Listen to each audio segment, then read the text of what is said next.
Si Senator Lacson po ay pagkakaalam ko isang magaling na investigador.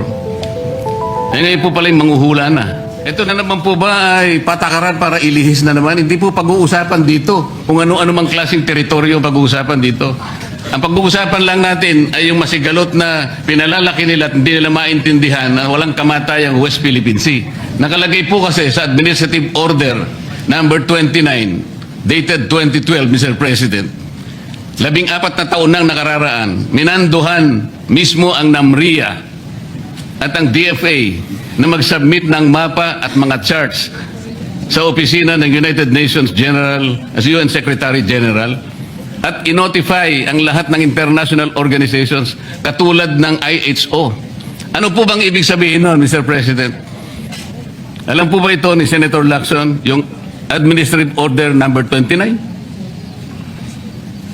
This is something between the chairman of the Foreign Relations Committee and the gentleman from Tarlac and Pampanga, Mr. President. Hindi po, tinatanong ko po kayo. No, kasi, I don't know Administrative Order number 229. Oh, hindi po ninyo alam, sasabihin ko sa inyo. I don't Ulit need ito. to know, Mr. President. I'm not interested.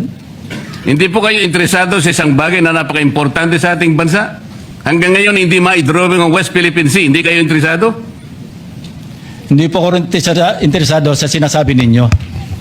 Maring hindi po kayo sinasabi interesado sa Kasi- sinasabi ko. No, Ngunit ang sasabihin ko, interesado ang buong Pilipinas. Sapagkat ito, dito nakasalalay po kung sino nagsasabi ng totoo.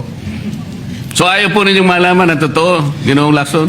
Kasi po, Mr. President, ang ipapalabas na naman niya, yung China, may karapatan dyan sa lugar na yan. Kaya ayoko na po marinig kasi ilang beses na po natin narinig yan, medyo masakit na sa tenga eh. Alam po Kaya ninyo, sinasabi ko po, ayoko alam na po ninyo, marinig Mr. kung President, nanggagaling sa kanya, Mr. President. si Senator Lacson po ay pagkakaalam ko isang magaling na investigador. Eh ngayon po pala yung manghuhula na.